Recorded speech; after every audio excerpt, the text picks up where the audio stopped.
Hello. Good morning, Edinburgh. Good morning, good afternoon, India and Nepal. And good evening, Bangladesh.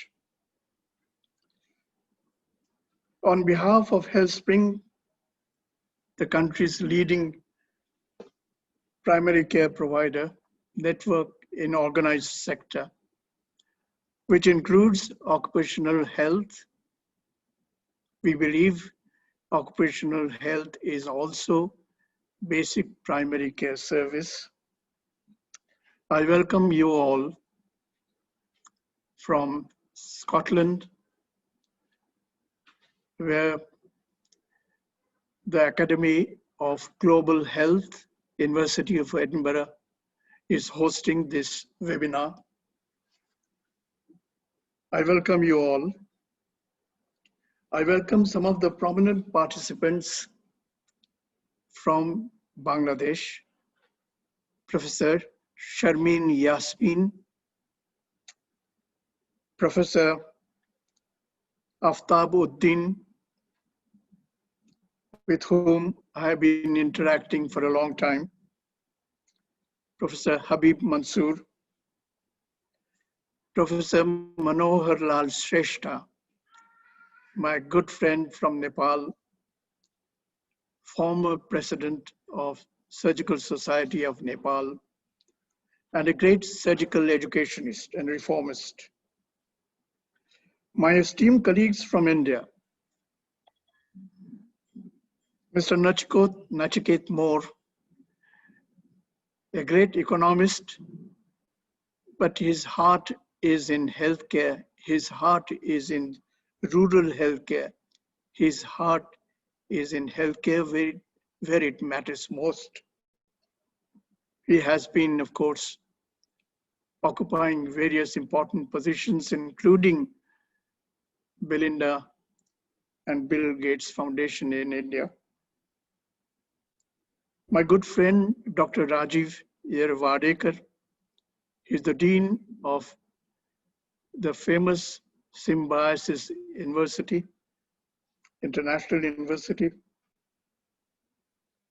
and our own Professor Sanjay Oak, with I have been working for a long time, Dean of all the medical colleges in Mumbai, and now the chairman of the task force for the COVID pandemic, sitting on the hot seat in Mumbai. I welcome our own Professor of Psychiatry. He is a very well-known person, Professor Vihang Vahia. And of course, last but not least, our dynamic Indrani Malkani, the citizens' representative, the chairperson of VCAN. The healthcare has to have people at the center of any movement. And that's why I really welcome, on behalf of all of us, all the medical professionals, to Indrani Malkani. Today's speakers are internationally known. We have with us, we are really fortunate to have with us Professor Mhoira Leng, who has spent her lifetime not only in palliative care, but developing the resources for mental health care, palliative health care, of course, across 3 continents. India, she's old India hand. Of course, she's in Africa and in England, as well as in Middle East countries. She's at present, of course, the medical director on palliative care in University of Makerere. And of course, she's also senior advisor and a fellow of the Global Health of the University of Edinburgh. Her, of course, academic credentials are impeccable. She graduated from University of Edinburgh, University of Aberdeen, sorry. Aberdeen is much more academically renowned. But more than that, of course, she's fellow of both the Royal Colleges of Scotland. Each one, as you know, are at loggerheads. And she is fellow of both the Royal Colleges of Scotland. So that speaks volume about her academic credentials. But much, much, much more than that. Her credentials, is the lifetime work, what she has done in the 3 continents for the last 30 years. She is very much involved with the Indian Associations of Palliative Care, where she is senior member. She has been mentor and a great supporter. And she has been doing a lot of research work which are actionable. And her values are in the right place. The values of humanity, the essence of medical profession.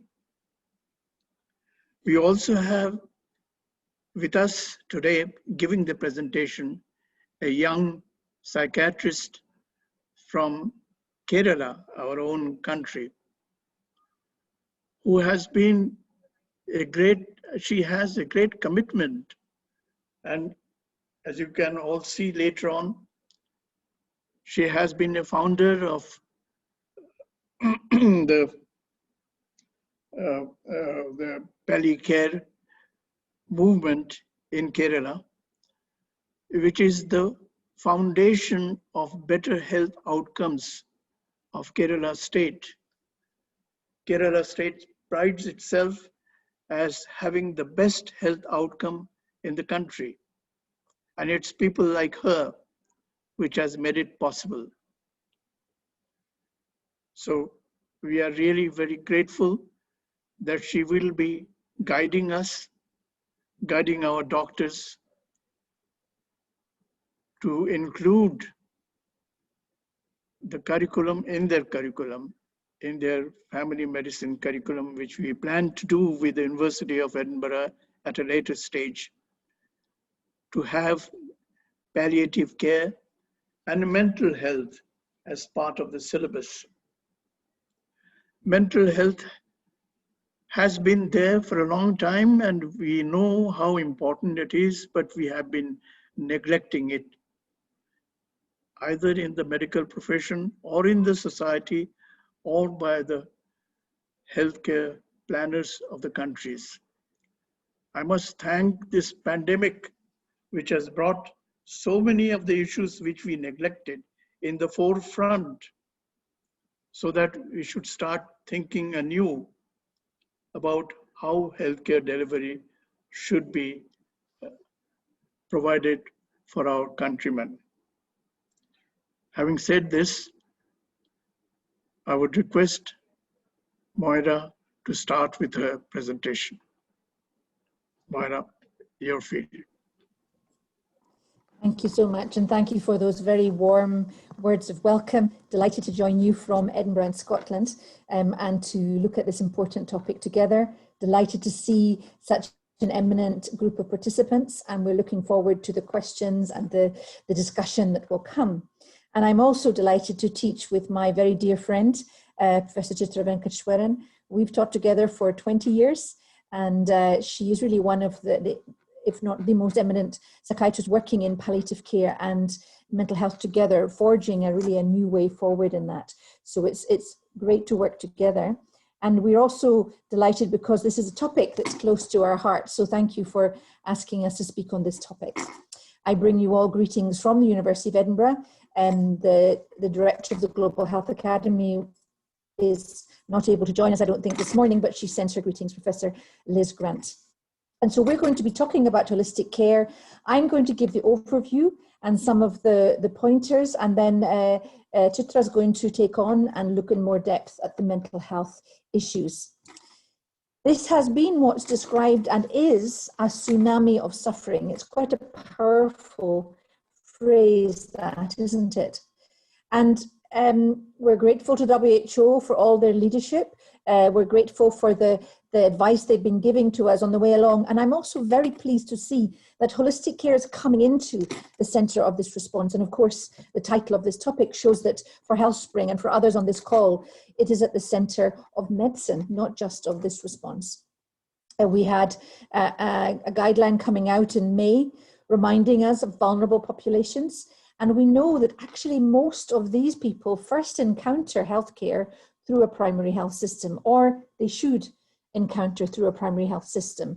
So again, we're delighted with the primary health care focus.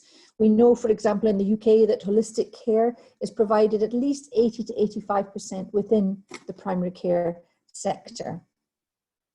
I've also been very moved by some of the writings of Richard Horton in the Lancet, and he has made this challenge. He's suggesting that this pandemic may have pushed us towards a better view of our common humanity, of our common suffering, and of the need not to just simply address on a line of treatment, but to look at the whole person.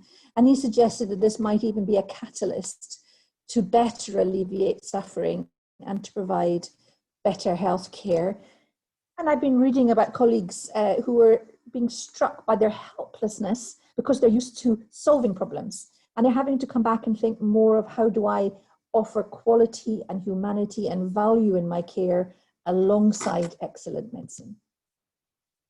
Today we're talking about holistic care, and that is a very strong overlap with palliative care, where we're looking at the whole person. We're looking at the psychological, the spiritual, the social, but also, of course, the physical issues involved in care. And this, again, was an excellent Lancet article by friends of ours from the International Association for Hospice and Palliative Care, talking about the key areas for holistic care intervention in this pandemic. And you see the figures at the bottom there, just showing every day the numbers rising, almost 1 million deaths now. And there's some key issues: communication and goals of care, symptom management, particularly for those with comorbidities, psychosocial and spiritual care, of course, if needed, end-of-life care, and the very important and often neglected area of staff support. Now, when we get to talking about the vulnerable groups, particularly looking at mental health, we want to do that in the context of something we call distress. And I'll explain about that a bit more in a moment. We want to look at these elements. So I'm going to give an overview, and then I'm going to hand on to Chitra. And of course, these elements are essential. There was a wonderful quote in the New York Times where someone says, "I've realized that I need to be a better doctor," realizing they needed to incorporate these into a more biomedical model of care. And who are some of the vulnerable? The children. Perhaps they're not being infected and by the virus in the same way, though of course they are still being infected, but they're not being having the same serious outcomes in the main, but they are struggling with access to healthcare, to food, to schooling, to social interaction. This picture is taken of the Rohingya population in Bangladesh, and of course there's particular issues for those who are migrants. Prisoners, those who are already in lockdown or isolated situations, are particularly vulnerable. We've mentioned migrants. Of course, India has seen huge moves in the migrant workers. These are Nepali migrant workers who left to go back to Nepal early in the phase of this pandemic. And we also see situations where this is in the country where I spend most of my time, in Uganda, northern Uganda, showing really impressive levels of social distancing happening in the migrant camps there for South Sudanese and our elderly population. And I want to touch on that a bit in a moment. So some of the vulnerable populations. We've seen many, many acts of compassion and kindness and empathy. We are seeing this huge global suffering, but we're also seeing a resurgence, I think, in kindness and the awareness that we are one community, one global community. we're going to use a narrative that we've actually been using in a training program, which we'll mention, just to help us just set the scene. So let me introduce you to Mr. Ramesh, who's 75 years old and who has a number of comorbidities: diabetes, ischemic heart disease, obesity, hypertension, and stroke. And these are comorbidities that often go together. He has had a recent stroke and is now housebound and being cared for his wife.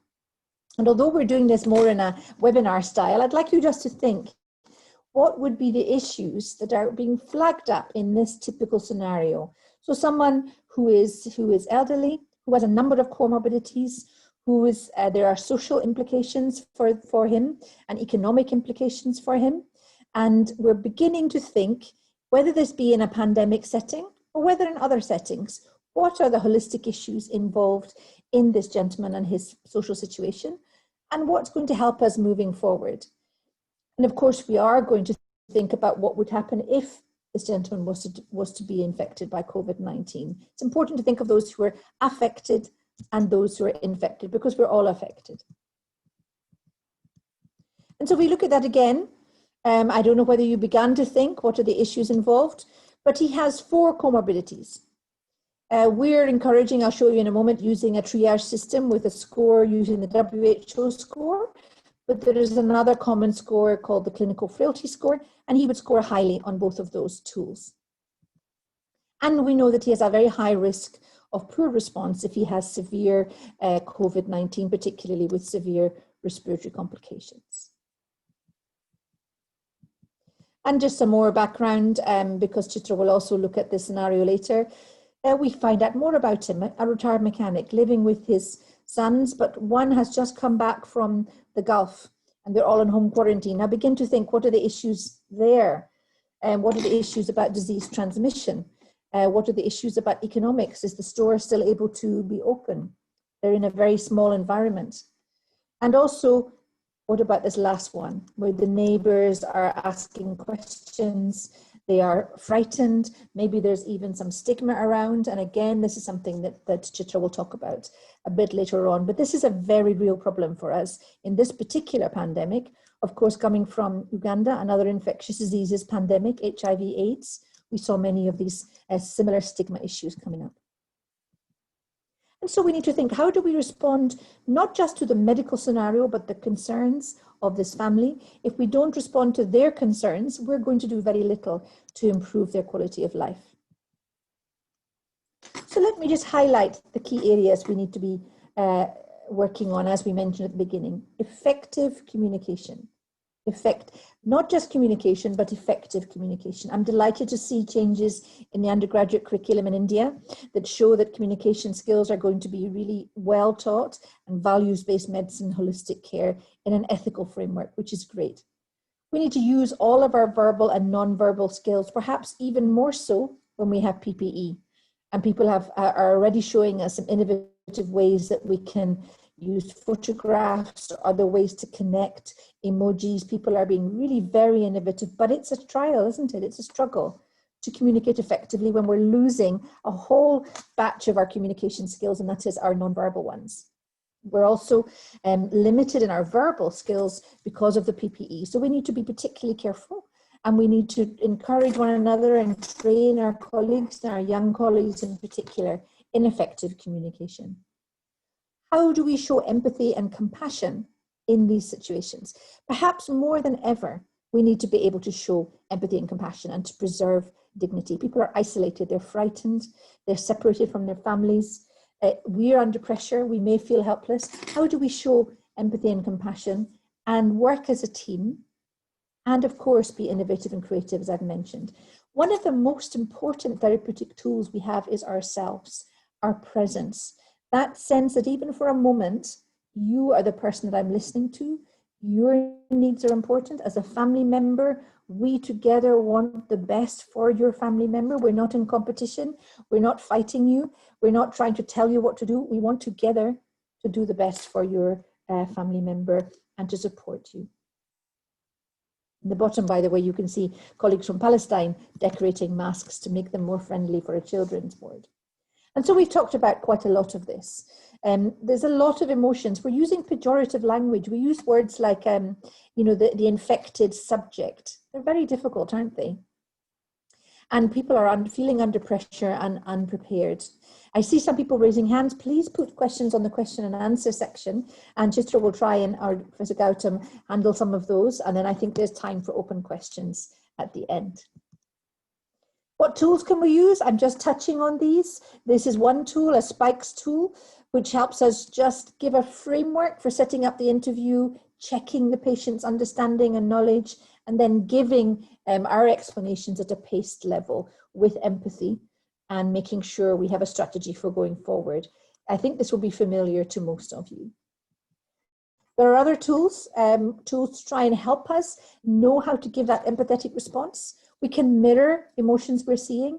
We can understand or at least indicate that we are hearing what the person is saying. And of course, offer respect and support. These are just phrases. When we're teaching this together, we're encouraging people to use these phrases, to try them out in their local colloquial languages so that they are comfortable, just as we would be at taking a pain history. How comfortable are we at exploring the emotional content of a situation, exploring the perception and understanding? It's important to help each other do this better. Goals of care discussion. Now, if we go back to Mr. Ramesh, what would be really important is, long before this gentleman was faced with a situation such as COVID-19, how are we looking after people with comorbidities? How are we looking after the fears, the mental health and struggles? How are we looking after the priorities? Are we having these goals of care conversations early? Or are we leaving them to an emergency room with an acute physical problem and all the challenges that go with that? We've developed some algorithms as part of a teaching tool I'll mention briefly at the end, which takes people through on a green track, a yellow track, or a red track, depending on their relative risk of escalating treatment becoming futile, so not benefiting from, for example, intensive care admission, to try and help colleagues on the front line make appropriate decisions. This is something we can talk about more later, but it's a way to try and score clinically, listen to the problems that are there, communicate amongst the team, document, share with the family members and the patient if possible, ensure holistic care right at the heart of this triage, and also refer if appropriate. All the while, of course, giving appropriate clinical management. Because we know that the outcome for particularly our elderly patients is significantly poorer. Does that mean we're writing them off? Does that mean we don't care for people because there's a lot of fear around about that? No, of course not. It means that we take the best evidence and we combine that to offer effective holistic care for that individual and their family. We also need to look at excellent symptom control, and these are the kind of symptoms, particularly in COVID-19, that we need to be aware of. I won't go into this anymore, but there are a number of tools to help us with that. The good thing is that what we're seeing is that most of these symptoms can be well managed with existing skills, if people have those skills. If not, they can be taught. And of course, the main topic of today is the distress involved. And we've used this term distress, and Chitra will talk about that. It's been a source of research that she's worked with for some time, so that we don't just say this is a psychological issue, this is a social issue. This is distress. And distress can have so many components and is exacerbated by all of the things we've mentioned: the isolation, the multiple grief, the information overload, the risk of lockdown, of domestic violence or substance use, and the impact on healthcare workers. And Chitra will take us through in due course the tool that we've used to try and help frontline workers look at this in more detail. I just want to mention spiritual issues, maybe an area where we find it more challenging to explore. So I want us to encourage us to think of what we mean by spiritual issues. Many of this, of course, is a very intensely private thing, but we're talking about the search for meaning and purpose and connectedness. We're talking about how do we find meaning and hope in the midst of difficult circumstances, and perhaps none more difficult than is being faced globally right now. How do we offer presence and facilitate exploration of these issues?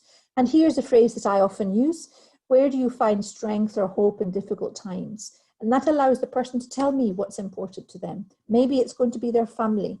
Maybe it's going to be their faith. Maybe it's going to be what they've achieved in life and the sense of having lived life well.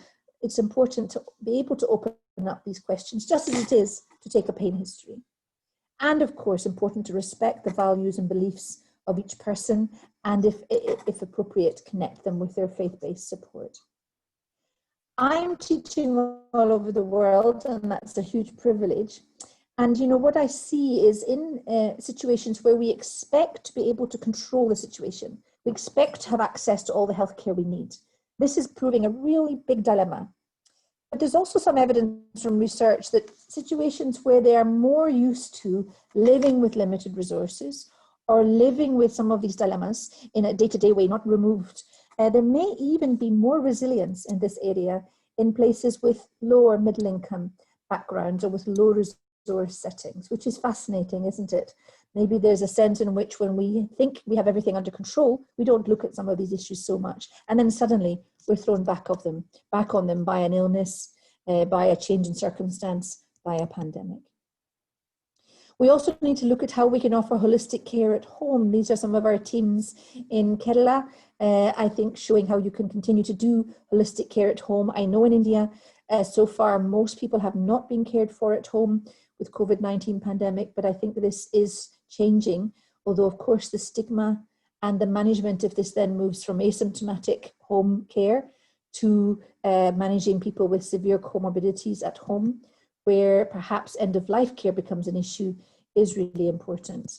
And just to mention again that there are a number of tools to help with that, including routes of administration and ways in which we can support family members and empower them in the care of their own families. What about our staff? This is increasingly concerning, is it not? We have all of these factors come into play, and as the situation continues, people have moved into a kind of emergency response, but now that situation is continuing. Disrupted sleep, extended shifts, coming home then to family who are unwell, worried about bringing home family. Chitra and I are part of a faculty group to teach holistic issues in palliative care, and we're seeing many faculty facing the situation of looking after very sick family members. We're looking at changing evidence, changing decision-making, information overload and separation, isolation, and we are seeing mental health challenges in this group for sure. And so we need to make sure that as we mount a response to the illness, as we offer holistic care in any setting, we care for the carers, the informal carers and the formal carers, the healthcare workers, the families, because if we don't care for each other, we're not going to be able to carry on and care for the next person. And there's some particular issues there, and I'll just mention these. There's essentially something called moral distress, and I'm seeing this in articles, in statements and testimonies, where people feel they're being asked to operate according to values that they don't agree with, or with inappropriate environmental protections for them or their patient, and that causes a huge disconnect. People are becoming exhausted and beginning to almost feel they have to detach. And of course, what keeps us excellent clinicians is that very therapeutic encounter. And of course, the risk of burnout, which Chitra will say more about later. Just to let you know that we are running a course, which if you want to know more about, the link is here, where we're taking these issues. We've developed a group based in Kerala, but now covering, I think, 25 states in India have contributed to this as participants, and also Bangladesh and Nepal. So if anybody wants to know more about this, please contact us. I'm going to finish there and pass on to my dear friend, Professor Chitra, and we'll carry on exploring these issues together. Thank you, Chitra. Thank you, Mhoira. Good afternoon, everyone, and thank you, Professor Gautam, for those kind words to introduce me.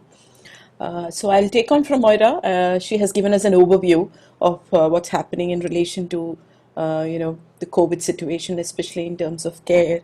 And one of the most probably what the evidence says is that the next major challenge for the whole mankind would be the mental health issues. That is going to really loom large after the COVID, during and after the COVID, because a lot of issues are coming up.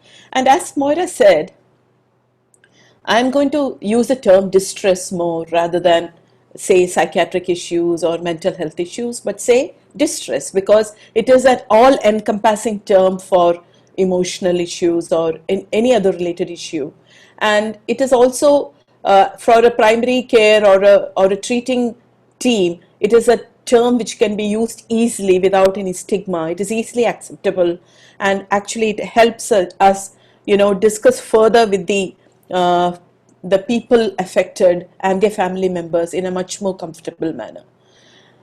And during this pandemic, I know that all of us, we are all very aware that what is happening globally as well as in India, there are alarming implications for each individual, and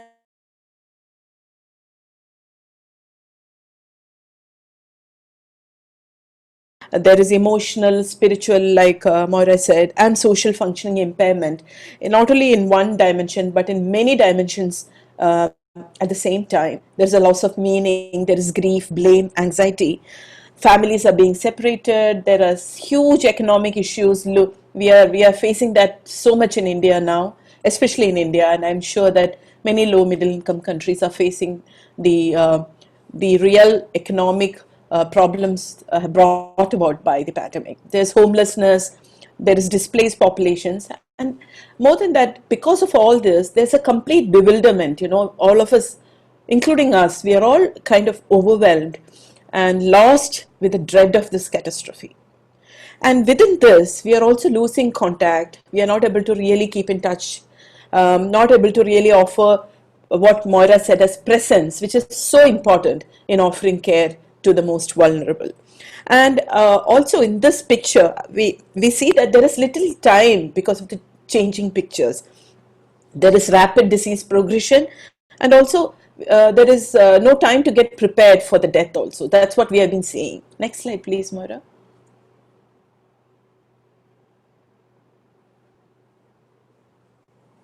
Mhoira, next slide. Okay.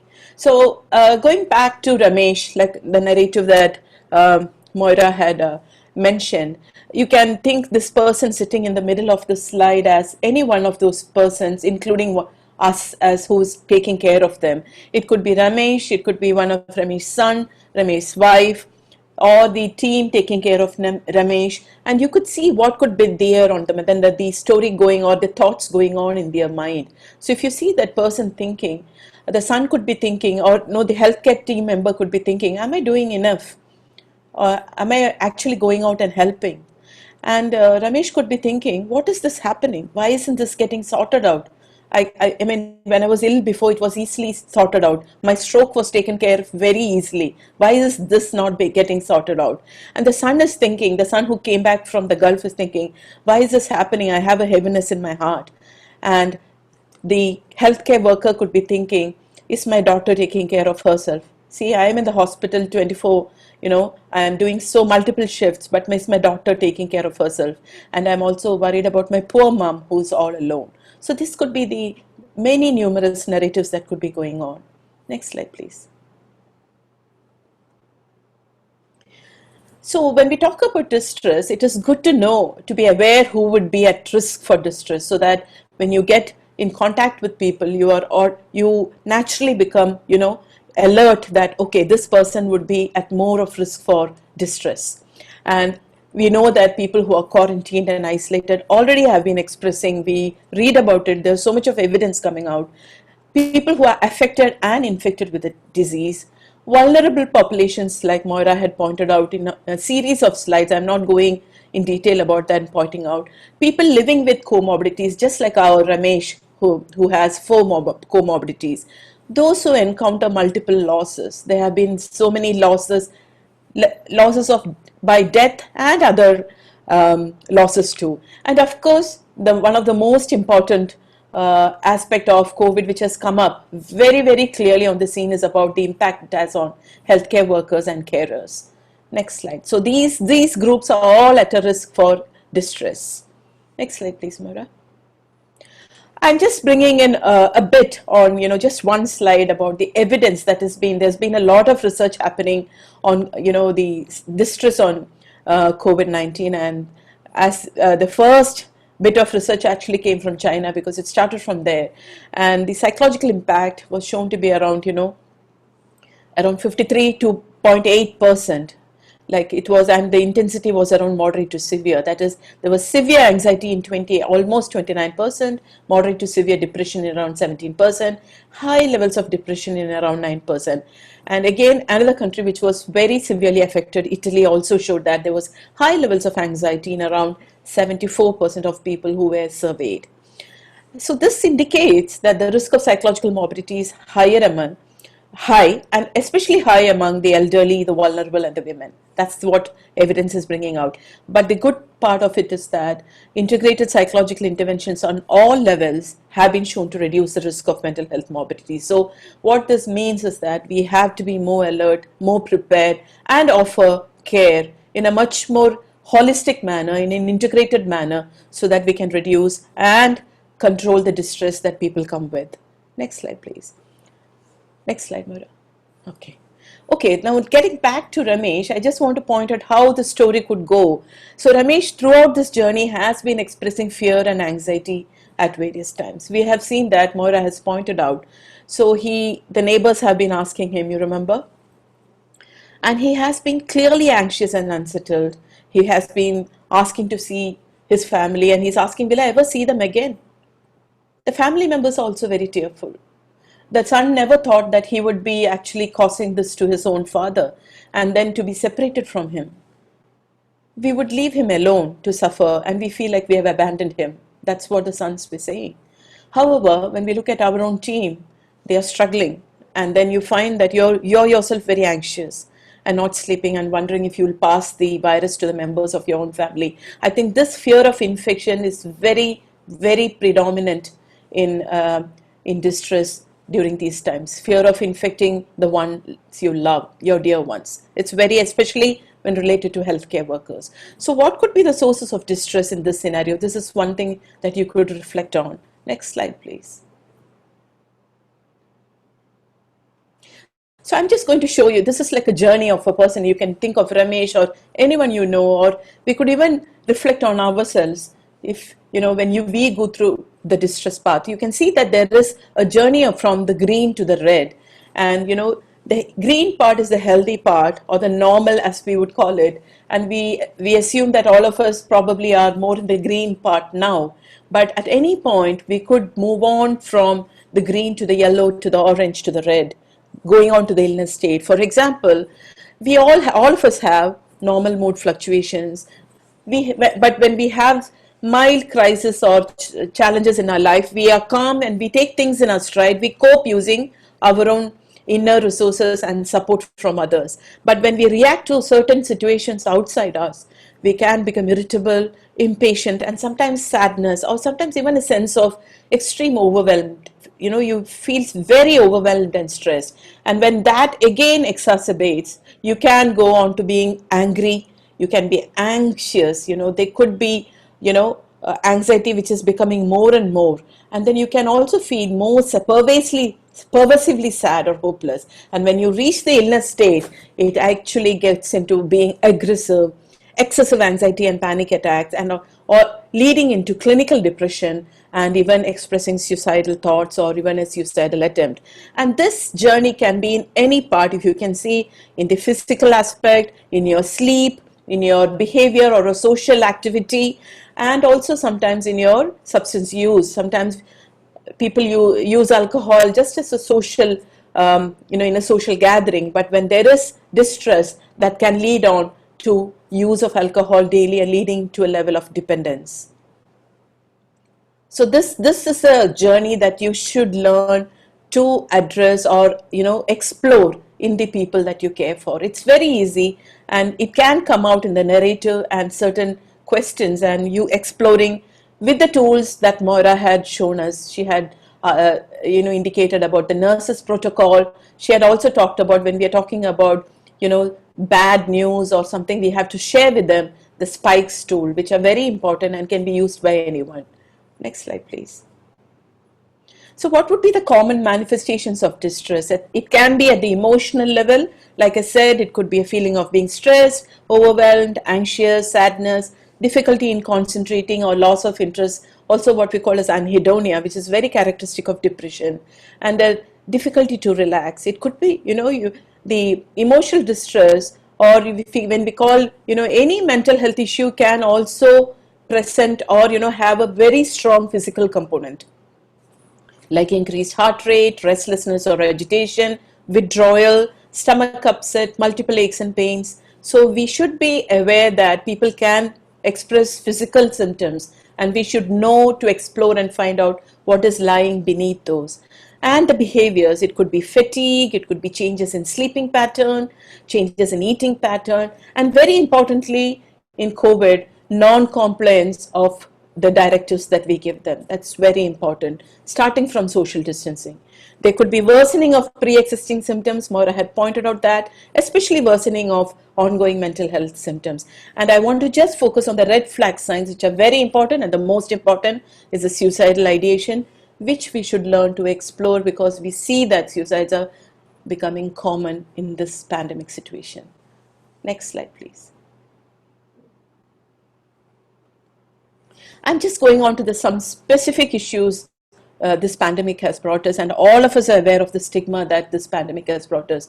And stigma means that people are being labeled, stereotyped, they're being discriminated, and they're being treated separately, and there is a loss of identity, there is a loss of status, and this has been especially for healthcare workers too, and those who have been quarantined, those who have been isolated, those who have been infected.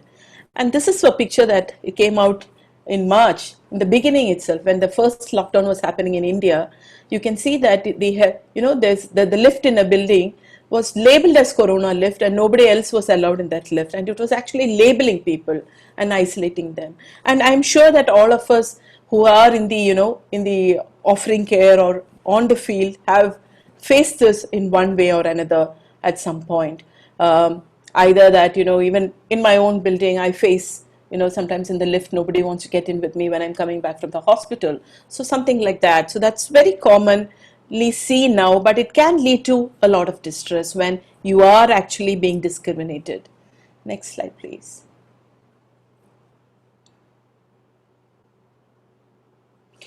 Okay, let me talk about suicide, because this is actually becoming common. There are several reports coming in now about the number of suicides, especially we have in India, many reports taken in from newspaper reports, because we are not getting other evidence from the medical, from the hospital records, but we are getting many media reports, and there's been more analysis happening about why is this happening. And there's globally also, you can see suicides happening, especially in healthcare workers. You are seeing this happening, and there's many reasons have been pointed out, and the most common reasons are the social isolation and the lack of connectedness that is really which is so much necessary. That is the one which we are actually using for COVID as a strategy. It is a directive from the health which itself is acting against and causing many mental health issues. Economic recession, like I said. Of course, people already who had mental health issues like anxiety, depression, pre-existing mental illness, and also mental health issues coming due to the pandemic.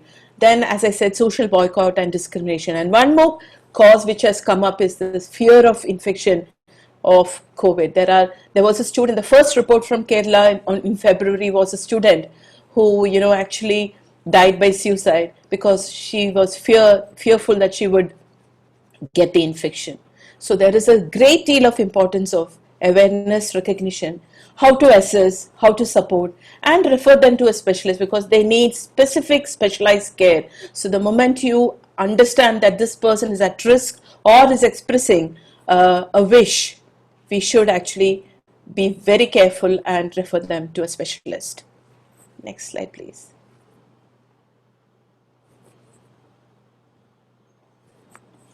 So this is one tool which I think we can adopt easily in any setting, and this actually comes from the term distress again, because this was started off in oncology, but this is a tool which can be used in any setting for any illness.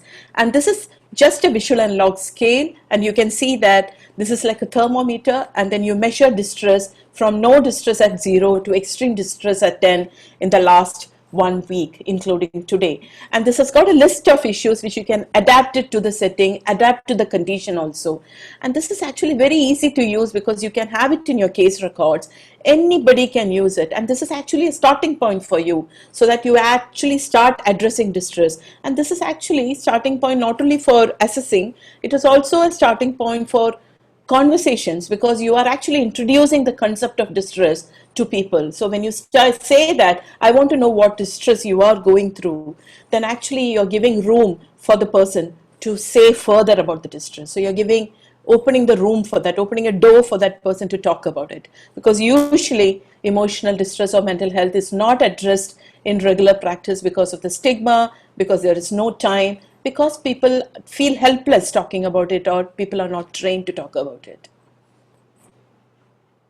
Next slide, please, Mhoira.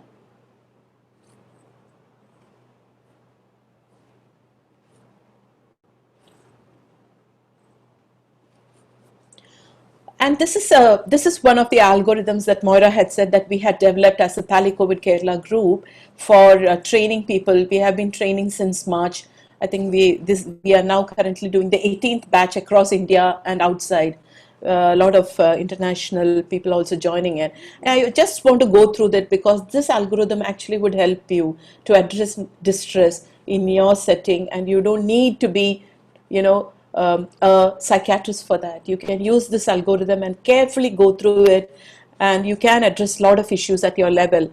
So if you see, this distress thermometer is placed in between, and you can link it with the journey that I said from green to red.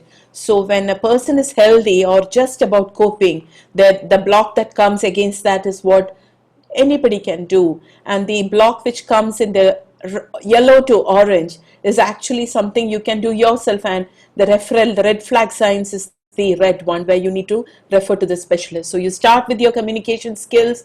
Remember what Mhoira said about verbal and non-verbal. So you use your open-ended questions, reflective listening, elicit the symptoms that I said, whether it is physical, behavioral, or emotional, and then use your distress thermometer. And if you mark it 4 or above, then they fall between, when it's 4 or above, they come on the right side of the algorithm. And when it's below 4, actually they need psychoeducation, which is clearly using your good communication skills, giving them proper information, clear misconceptions, and helping them to adopt their daily routines, normalizing them, telling them it is okay when it is okay, telling them how to calm down, maintaining realistic hope, help them to use the support systems they have, instill values, and especially faith. Help them to find whatever systems they have in themselves or the community. When you score more than 4, then and the person is not improving with these basic measures, you might need medications like antidepressants and anti-anxiety. I'm not going into detail. We can talk about it if there is a question. And if there is no improvement and there are red flag signs, including expression of suicidal ideas, please refer them to a specialist care. So this actually is a very good algorithm, and you also have boxes of do's and don'ts, which will help you to look into it, and if you follow it, you can actually give appropriate kind of care to the person. Next slide, please.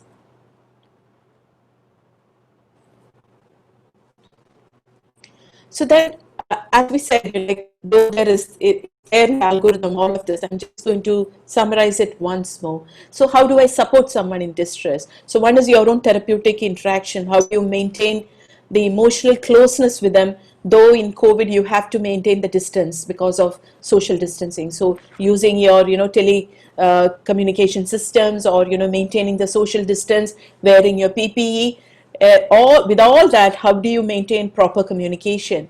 How do you give them information proper? How do you normalize emotional reactions, including anger, grief? How do you enhance their coping mechanisms, allow them to ventilate? So you allow them to talk and you listen. So you're active listening. Listening is not just about hearing, but it is about using your skills and responding to them appropriately and validating them. So ventilation and validation is one of the basic skills that helps you to actually enhance their coping.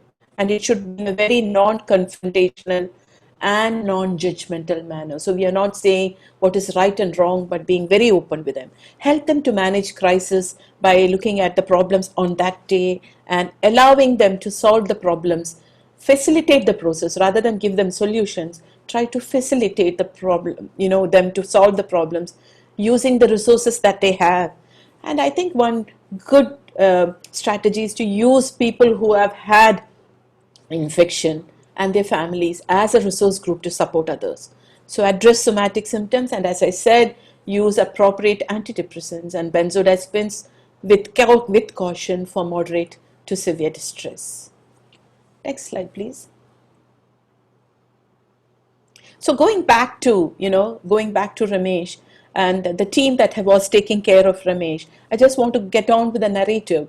So when Ramesh was being taken care of, one of the doctors in the team was asked to vacate his flat. And his neighbor actually, when the doctor gets into the building, the neighbor shoos him away. Keep it, go away. And in the midst of this, the treating physician snaps at the nurse who shows anxiety in going near Ramesh's son to give updates. And the nurse breaks down and says, whatever I do doesn't seem to help anyone. I'm sure that people who are listening to this and have had experiences like this would understand the distress and the sense of overwhelmed, feeling that one can have. Despite trying to do our best, we are not sometimes achieving something. So this is a point to reflect. During COVID, how are the healthcare workers being impacted? Next slide, please, Mhoira. So this is something that Mhoira had pointed out, and she had talked about moral distress, compassion fatigue. I'm going to just focus on burnout, which is very important and which is usually seen in some specialties, but especially so in crisis like pandemics. So burnout has three components, which is actually, one is about emotional exhaustion. That is, people, because of their work schedule, because of the multiple shifts, because of the multiple roles, overlapping roles, because of the lack of clarity of information, have a feeling of energy depletion and exhaustion. And because how much ever we do, we are not able to really get clear answers or do what we really want for the people who are in distress. So then you feel a very low personal accomplishment and you think, I'm not doing enough. Actually, I'm not fit to do this anymore. And then what happens is you have this feeling of depersonalization, or have a sense of detachment. So you have an increased mental distance from the job, and it can lead to almost a feeling of demotivation, or even have a feeling of cynicism or negativity to the job, like saying that I don't want to actually do this job. So this can actually go up to that negativity. So burnout is very important. It is very important to actually identify it at the earlier level, initial level, so that we can actually offer care to workers. Next slide, please, Mhoira. So this is about how to avoid burnout and self-care. So to assure teamwork so that you maintain a sense of belonging at work. So it's about the leadership at work, how they involve, how the roles are being given, how there is a team meeting, how the plans are being shared, how there is time to have social connectedness. So enabling and building emotional and social connectedness within the team in spite of the medical emergency. So having time offs, having a buddy system where you can pair off a senior person with a junior person so that they can help each other, and also to focus on a blend of work and life so that you give, when the leader or the team leader actually asks the nurse whom he snapped at, to how is she coping, what is happening with the family, how is her mother at home. So all these things matter. So if you see the triangle, it is to manage the barriers and enablers to self-care, maintain a range of personalized self-care strategies, and to have a proactive and holistic approach to promote personal health and well-being. So if you are good, you can take care of others better. So self-care is very important. Next slide, please, Mhoira. And of course, I think COVID has brought in so much of, lack of or loss of connectedness. And this leads to a lot of distress, especially spiritual distress that Mhoira had mentioned before. And so bringing in meaning and purpose in one's own life is very important, whether it is the person who has been infected, their family members, or the healthcare team. So we actually help facilitate process of how we could help them to connect inwards. If you can see the stack of, pebbles standing, though, it's standing in a very awkward manner, it is actually standing straight. And that is how we are. We use our resources in, we based on our previous experiences, and then we cope with situations. So help them to look into their pattern of coping and help them to cope further, connecting outwards, faith, the universe, prayers, any way to relate to the nature, and this connecting upwards to God. These are the ways that you can bring back meaning and hope in a person's life. Next slide, please.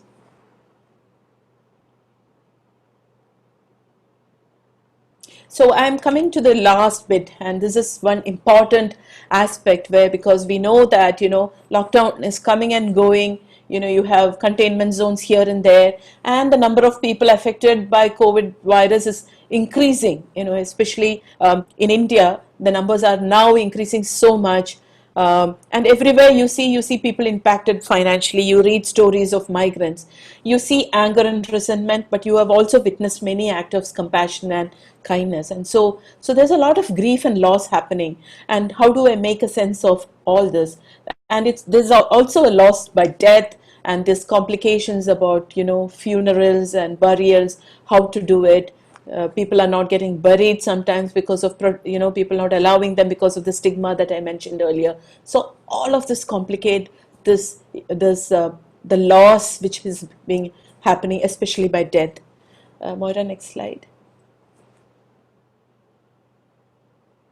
So it's very important that we know that there is the trauma of grief and the trauma of loss is so important that we need to actually be very, very alert and very sensitive to these issues, because there's a lack of social, usually grief, when there's a loss by death, there is social, the community takes over, there's a social cohesiveness which takes over, which is absolutely not existing now. There is a loss of control, there is no certainty, there is complete uncertainty and opportunities. There's multiple bereavements and mourning rituals which are very important in terms of the grief process, which is the outward expression of grief. The social aspect of grief is completely missing, and this is happening globally. It is, this is bringing instability. So this actually leaves a great deal of stress, and we need to be very, very I think the care team, the medical care team, the health care workers can be affected by this also,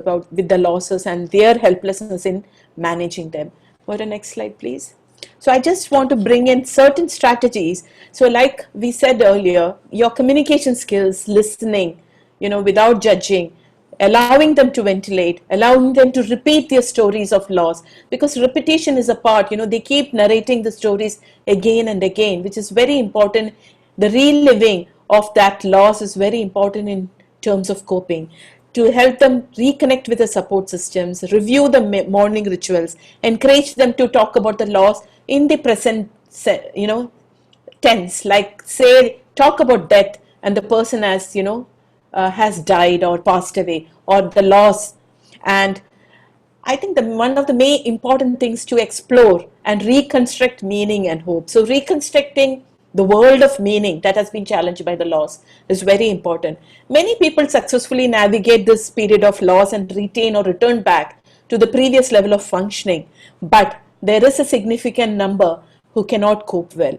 So we try to re-establish by narratives, by allowing them to tell stories, the use of nuanced languages or metaphors, using writing, ask them to write. Therapeutic writing is one of the mechanisms, and also by visualization. That is, these are some of the specific mechanisms that can use to reconstruct the meaning and hope. And if there are red flags, again, if there is suicidal ideation, if there is psychotic symptoms like hallucinations or delusions, agitation, seek further help. I think to spare oneself from grief at all costs can be achieved only at the price of total detachment, which excludes ability to experience happiness. So it comes, if there is happiness, we will be, going through distress. So that is the package, I think. So we need to be prepared for it and help others to be prepared for it.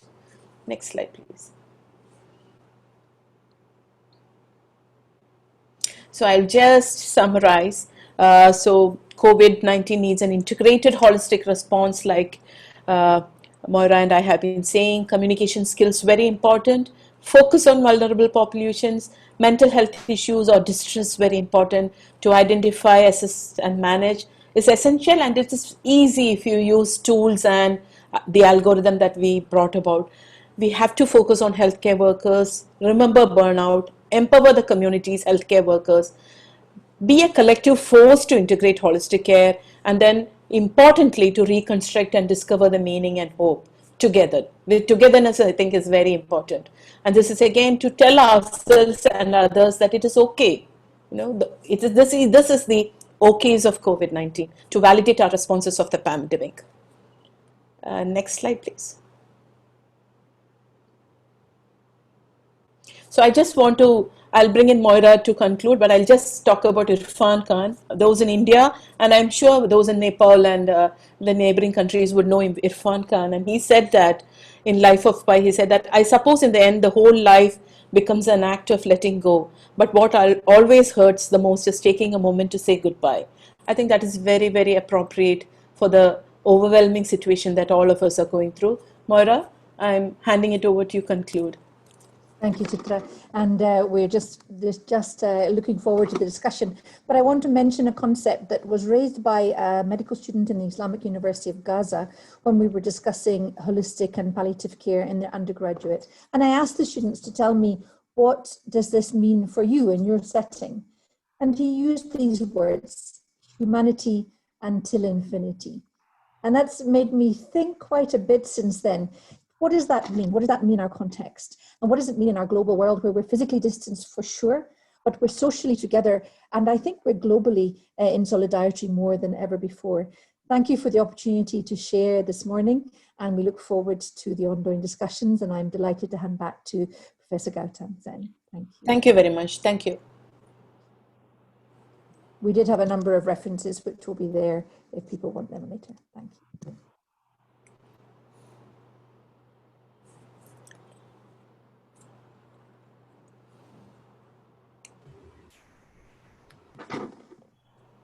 If anyone has questions, please post it in the Q&A section.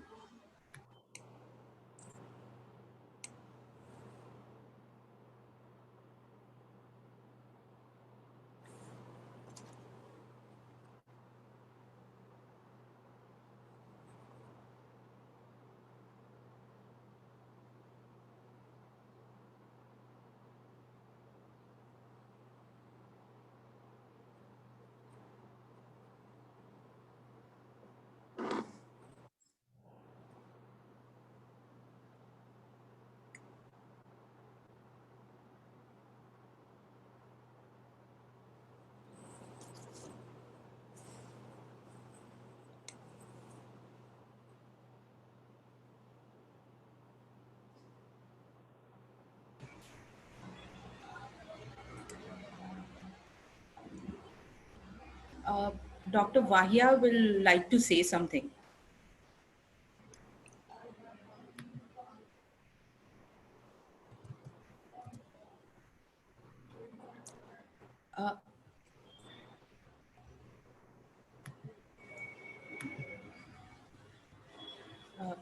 Dr. Sen, you are on mute. Right. I say it's a wonderful presentation, and I'm sure all of us thoroughly enjoyed it. So practical and so much from the heart. The thing which comes out from the presentation is basically communication and education of the people who matter, really, those who provide the healthcare services. Having said that, I would like to stop at this stage and ask Professor Vahia to say a few words after listening to this wonderful presentation. Professor Vahia. Thank you, Dr. Gautam. I have heard the whole session, and it's really educating. I have a slightly different take. Today, 5 minutes before the webinar started, the population of India is reported to be 138 crores and a few thousands, of which 55 lakhs are affected, meaning 137 crore and 50 lakhs are not affected by or infected with corona. Today, the devastating effect of COVID is not the people who are affected, but the 137.5 crores who are fearful of this corona. To add to that, there is so much of information of how corona is devastating and no information of how to guard against the fear of corona, which is more devastating. I'm reminded of two things. After the Vietnam War, when 13% of the war veterans developed post-traumatic stress disorder, millions and trillions of dollars were spent on studying the PTSD of these 13% war veterans. We forgot to study the 87% of the war veterans who, despite similar combat stress, did not develop PTSD. We also need to remember that amongst those patients who develop COVID infection, when the body immunity goes into an overdrive, it contributes to the irreversible cytokine stress. So we need not to get people into a fearful state, but to tell them that coronavirus is an egoist. It will not enter your system unless you invite it. And the way to not invite it is to wear your mask, wash your hands, and this social distancing is a misnomer. We should have physical distancing and increased social interaction, virtual social interaction. We need to focus on projecting positivity rather than so much of negativity surrounding the COVID infection that is being circulated. Why are people getting suicidal? Because the message projected is that COVID is going to kill you. The point is, COVID is not going to kill you. If you are reasonably sure of not inviting the COVID virus into your system. And also remember, there was this message of giving benzodiazepine. I think we need to be very cautious in use of benzodiazepine. Otherwise, by 2021, we will have a pandemic of benzodiazepine abuse. We need to tell our patients that yes, COVID is induced stress. There is something called optimal stress and disruptive stress. COVID-induced optimal stress has to be utilized to develop strategies of maintaining safety and positivity. It is when a person cannot maintain positivity or a person is kind of petrified of the disease that the stress, the optimal stress will become disruptive stress with all the pathology that has been described by all of us. Sure, COVID is going to be with us for a long time to come. And we have to be prepared, not get into a panic. Do not fall into this 30% PTSD kind of pathology. Retain that 87% kind of positivity and learn to get on with life, not to be disrupted by this fear of the disorder, which is not going to affect approximately 137.5 crores, at least 137 crores of Indian population. Thank you very much, Dr. Gautam. I think you have hit the right sensitive point. We had forgotten certain basic things. So the public health issues are so important, which goes hand in hand, of course. Unless our people have decent housing, and unless our people have access to clean and safe drinking water, any kind of advice regarding distancing and having social distancing in a crowded room is just not practical. So as you said, that we have to get on with the life, but at the same time, what we are discussing here is, of course, the mental health, the communication, as both of them have been saying it, so important. I think the communication and education should go to our healthcare workers, those who provide the health policies, those who provide the regulations, the police force, those who are hounding people out of their homes after the initial lockdown. So there are various elements to it, of course, and that's what we believe, that we should go back to the basics. What suits Western country economy and Western country health care services may not be the right kind of service in our own country with so many of resource constraint. And unless we look into the basic stuff of great public health issues, providing decent housing to our socially, economically backward people, the determinants of good health, unless we look into that, any amount of medical aspect of looking after their health is not going to be successful.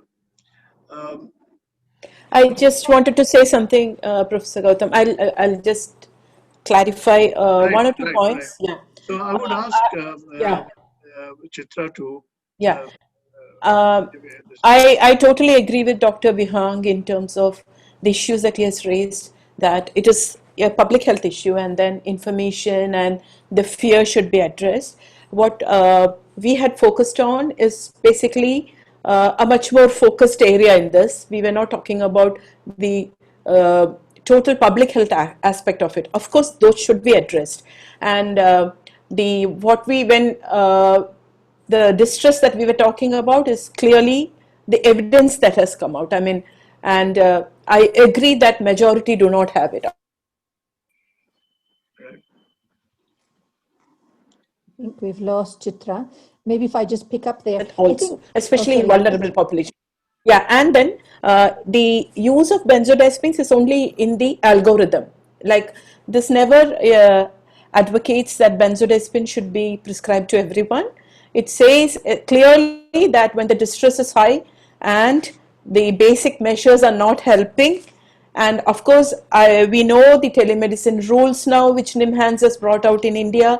We cannot prescribe benzodiazepines randomly even through telemedicine. So it is with caution. I said with benzodiazepines, and then it should be a red flag sign, and the psychiatrist or the mental health professional should see. So if there was a misunderstanding, I just wanted to clarify that. Thank you.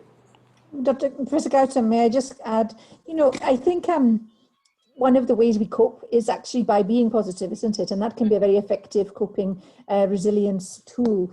I think the other side, though, and we learned this in the HIV pandemic, was not to live in a constant state of fear, but to talk about COVID, HIV infected and affected. And I think it is affecting us globally. And many of the principles we're describing are those of chronic disease, holistic care. There are things that we are rediscovering that are relevant in every area of our practice. And I think that's what's going to be helpful if we apply these things that we're learning in a bit of a rush with the pandemic, but realizing that they're part and parcel of compassionate, values-based healthcare. Thank you. There have been a lot of questions. I've been answering a few in the question answer section. So. Right, go ahead. Yeah.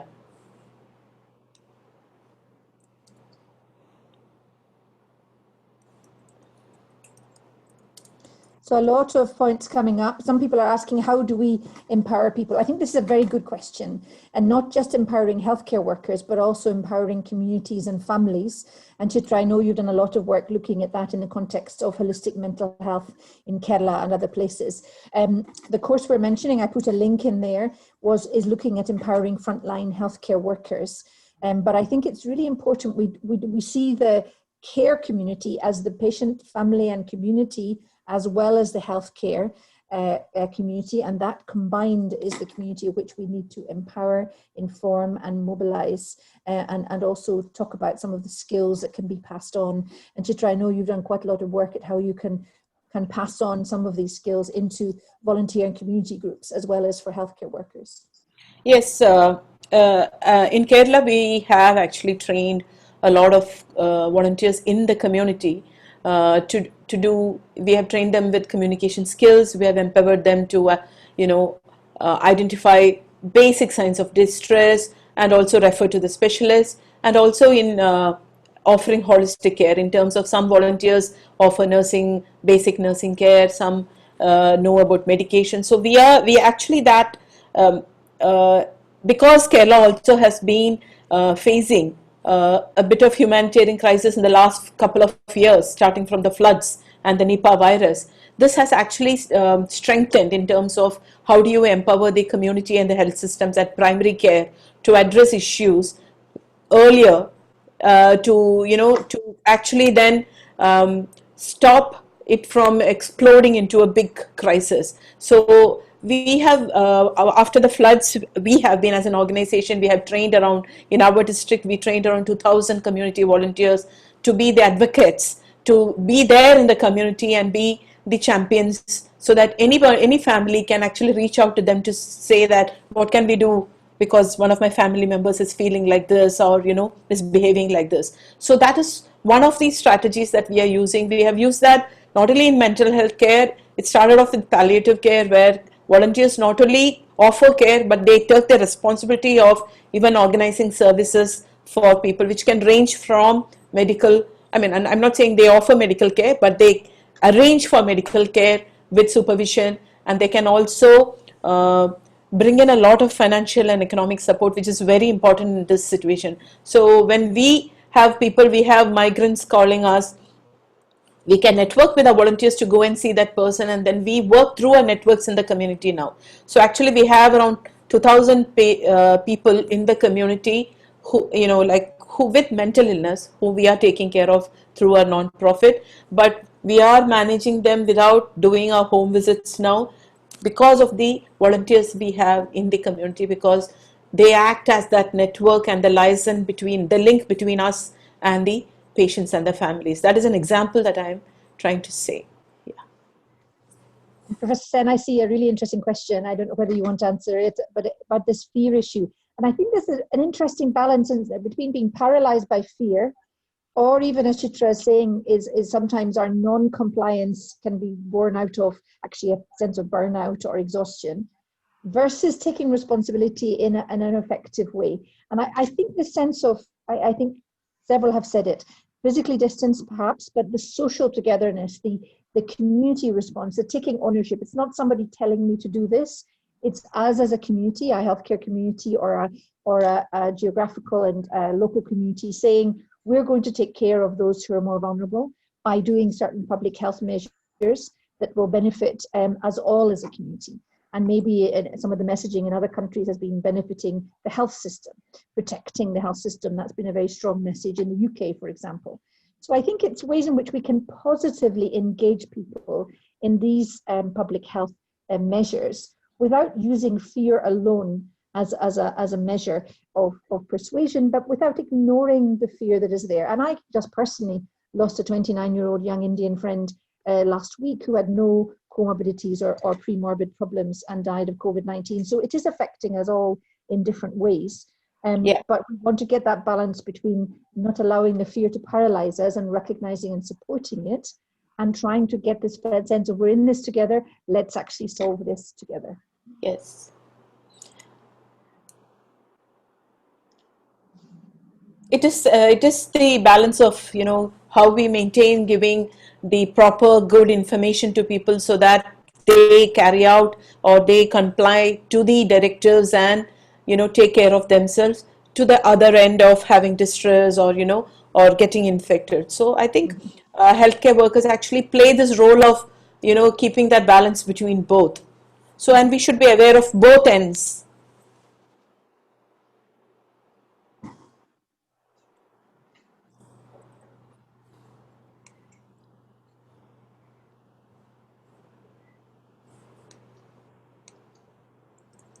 Soumya, are there any more questions? There's one more wherein someone is asking about that while there is a lot of fear in general, there is also an attitude of it can affect everyone else, but nothing will happen to me. How does one effectively ensure that basic behavior of following social distancing norms and of protecting oneself and others by wearing masks, etc., should be practiced? So I think, Sonia, thank you so much. I think that was the question we were just answering just now, and I think it is important, but I think we answered that balance. There is another question also about mental health issues. I don't know that the research is yet fully done in India, but Chitra, you did do some research looking at the post-flood. I don't know whether you just want to mention some of the issues 1 year on that were there with the post-flood scenarios from the research point of view, which have relevance, I think. Yeah, we did a qualitative study with people and families who had gone through the floods and who also had chronic illnesses. So it was a palliative care population.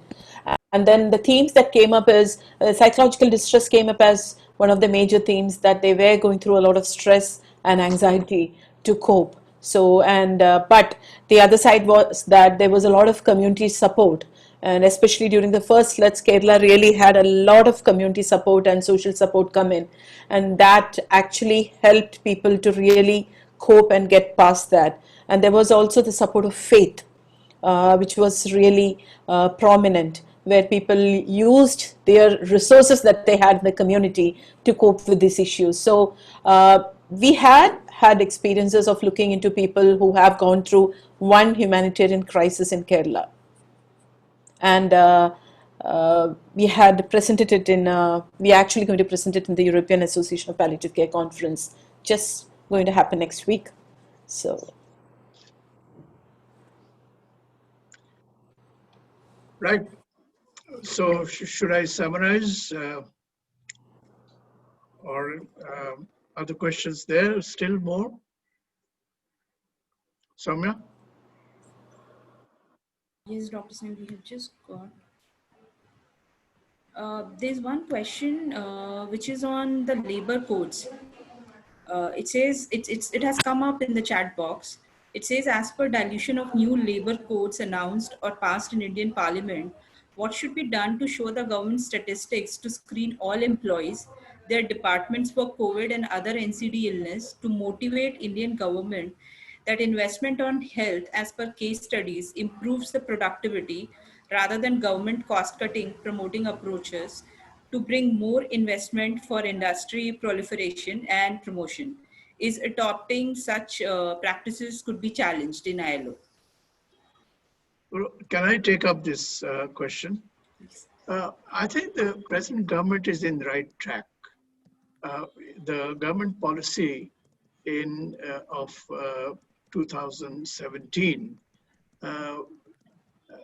does say that wellness and health should be our focus. And it implies that the wellness and health, maintaining health, should be the primary focus. And it has asked all sector of healthcare providers, whether public or private, to come forward for this common goal. But it is for us, it is for the citizens to let their representatives in the government to say that this money, this budget, the maximum focus should be for keeping them healthy rather than providing money for treating complicated diseases. But that's what most of the yojanas are. That means there is a financial support when you are hospitalized for economically backward people, and that's, you really don't get you don't get return on investment. Instead of that, if the government has the focus goes on in keeping you healthy at the beginning of healthcare level, that is at the primary care as well as at the public health issues, then the return of investment will be far better and the health outcomes will be far better. And for that, the citizens have to ask for it. So the medical profession also has to ask for this rather than asking for more beds and more ventilators. So that the government focus is now basically going ahead and providing the finance for developing tertiary care citadels. So the focus is all right, but it is for us, the onus is the health of yourself depends in you, and it depends on people themselves. So again, educating the public, making sure that they understand the meaning of good health, instead of just talking about social distancing, which is quite impractical at times in crowded society like ours.